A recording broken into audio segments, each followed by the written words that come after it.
Mến chào quý vị và bạn. Chào mừng quý vị và bạn đến với con đường đê quê Duy. Đường ta rộng, thênh thang ta bước, rất là thoải mái luôn. Thưa quý vị, về quê dường như thời gian như chậm lại, cho nên là Duy có rất là nhiều thời gian để suy tưởng. Không biết tuổi thơ của quý vị thế nào? Tuổi thơ của Duy ở quê ngày xưa Duy đi xem phim, Duy nhớ là mỗi cái vé đi vào cửa là 200 đồng. Phim chiếu ấy, là họ chiếu bằng cái băng dây ấy, thưa quý vị. Duy xem một bộ phim gọi là phim Trưởng, có một cái bang hội gọi là Cái Bang. Trong đó cái bang hội này rất là nổi tiếng với lại món gà ăn trộm. Tên nó cụ thể đó là gà ăn mày, hay có tên nữa đó là gà Chiết Giang.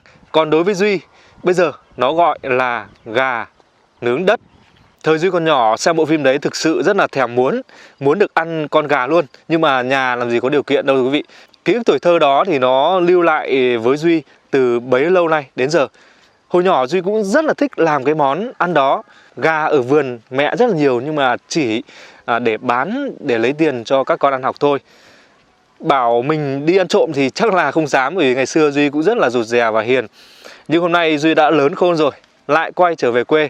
Vẫn cái ký ức đấy và vẫn cái không gian đấy, Duy sẽ làm cho quý vị và bạn cái món gà ăn mày này.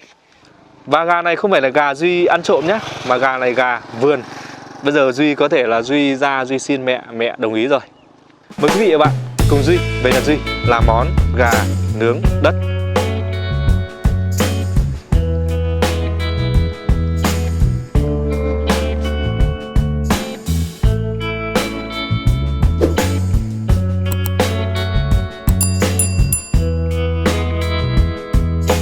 Thưa quý vị, đất để nướng gà thì Duy lấy luôn đất thịt ở dưới gốc cây này.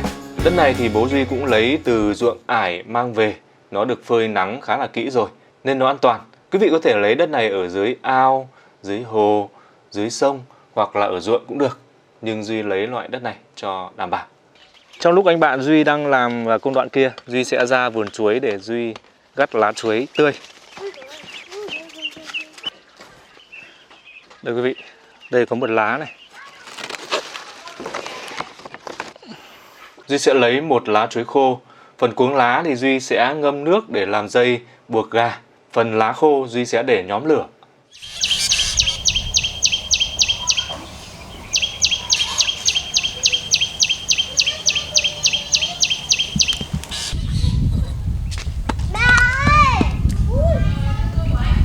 Con gà ngày hôm nay đây. Gà này phải đến 2,5 cân quý vị ạ.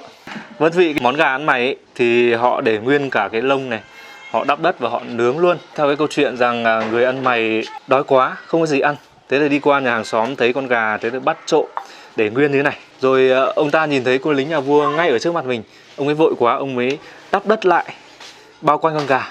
Rồi sau đó ông ném vào đống lửa ấy. Vua quan đi qua thì ông ấy lấy con gà ra, bóc ra thì ăn thịt nó ngon mềm, tuyệt vời. Đấy, nhưng mà bây giờ Duy làm theo cái kiểu mà nó sạch sẽ, nó hiện đại hơn. Bây giờ Duy sẽ chuẩn bị các nguyên liệu. Ở trên đây Duy có tỏi này, hành khô này, gừng này, ớt này, sả này. Những cái này Duy sẽ đập dập hết ra.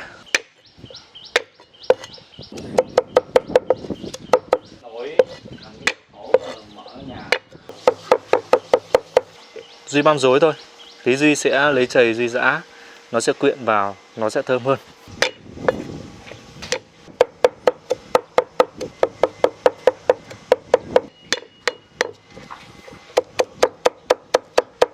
Phần sả này Duy sẽ để nhồi trong bụng con gà. Cho chút lá chanh nữa quý vị ạ. Bây giờ Duy sẽ giã cái hỗn hợp này. Quý vị không có cối, chúng ta có thể xay bằng máy xay sinh tố nhé.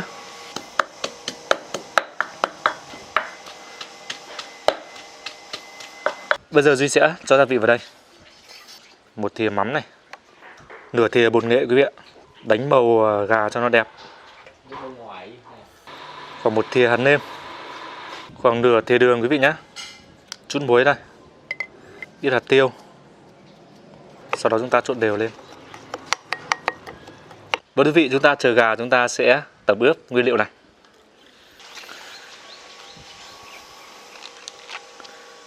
Vâng quý vị, bây giờ Duy sẽ ướp gà. Duy sẽ lấy cái dao nhọn, Duy đâm vào những phần thịt để ướp gia vị cho nó ngấm quý vị nhé. Ướp gà thì mình ướp cả trong lẫn ngoài quý vị nhé. Và nguyên liệu ướp này chúng ta sử dụng 2/3. 1/3 còn lại chúng ta sẽ nhồi bên trong con gà. Quý vị, phần sả này Duy sẽ trộn đều với lại cái gia vị còn lại để nhồi bên trong con gà. Chúng ta cho mấy lá chanh vào bên trong đây cho thơm. Phần chân gà chúng ta sẽ nhồi vào bụng gà quý vị nhé, cho nó gọn.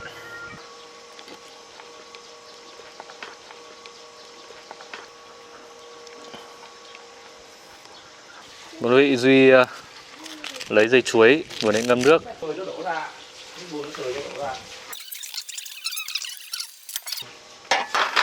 Rồi, đoạn này Duy chỉ bó này để cố định thôi.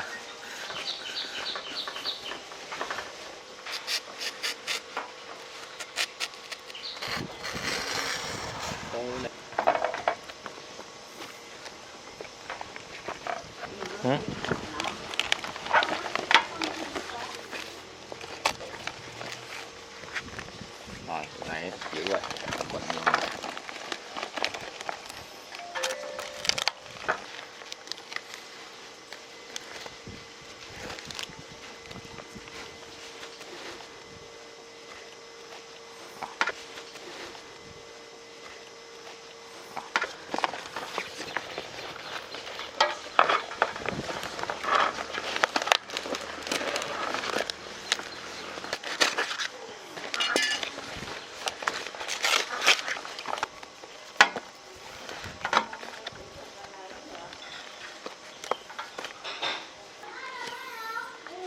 Rồi, bây giờ cuốn giấy vào quý vị nhé.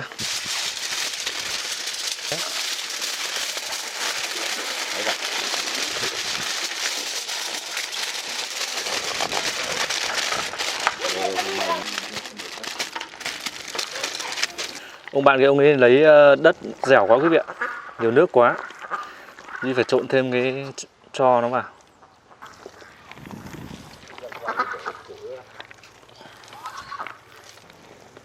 Mỏng mà. Đất thịt dẻo kẹo quý vị ạ. Cái đất là ngày xưa hồi nhỏ anh em Duy là hay làm pháo để nổ đây. Đất thì chúng ta ấy mỏng vừa vừa đấy nhá, không nên dày quá lâu chín.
Vâng quý vị, thế là chúng ta chờ khoảng 2 tiếng nhá.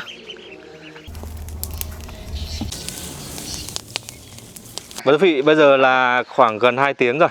Cái dấu hiệu gà chín là khi đất nó khô quý vị này. Đấy, đất nó khô hết rồi này. Đất nó khô bởi vì bên trong nó chín thì nhiệt nó sẽ tỏa đều ra phía ngoài, nên là nó làm đất khô. Nếu mà đất chưa khô là chưa chín.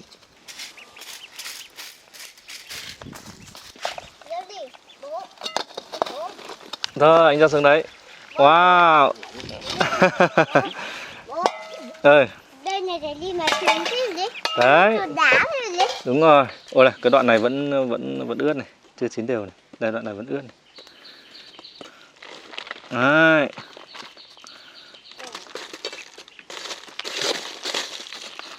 Đây là ngáp được độ đất. Đấy, quý vị này. Tự nhiên nó bẩn nha. Mình nấu kỹ. Đây, quý vị nhìn này. Wow. Nóng thơm nhỉ. Nhưng mà đưa đi, trong người thấy như là mùi đã bán trứng vậy ạ. Đúng rồi con. Nước là bánh trứng. Lá chuối đấy, mùi lá chuối như thế đấy. Đấy. Wow. Vàng chưa? Quý vị này. Con dao sạch xẻ tí đây bằng tay mà xẻ. Thôi đi rửa tay đi. Bê vào nhà đi. Vâng quý vị, thơm lắm.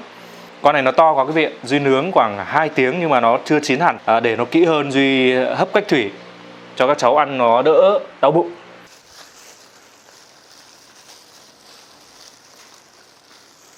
Rất ngon quý vị.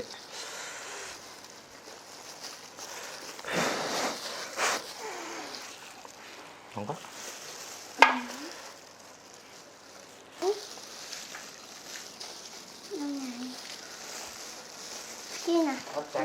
Và quý vị, nước chấm đơn giản thôi.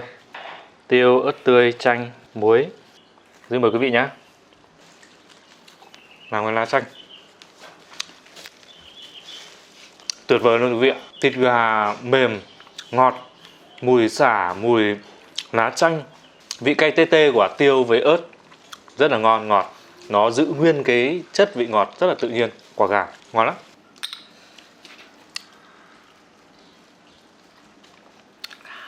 Vâng quý vị, đúng là cái văn hóa Việt Nam nếu mà những cái ngày nghỉ lễ về quê thì suốt ngày nhậu nhẹt. Duy thì Duy không uống được nhiều, nhưng mà uống đủ thì thôi. Nhưng mà công nhận là có một chút rượu ấy, thấy nó hưng phấn và vui vẻ. Cảm ơn quý vị đã theo dõi. Nhớ chia sẻ, nhấn like video để ủng hộ kênh. Đừng quên liên hệ với Duy bằng cách gọi điện cho Duy hoặc là nhấn like trong Facebook Hà Nội Phố để đón xem những video mới nhất. Hẹn gặp lại quý vị trong những video sắp tới khi Duy lên Hà Nội. Xin chào và hẹn gặp lại quý vị.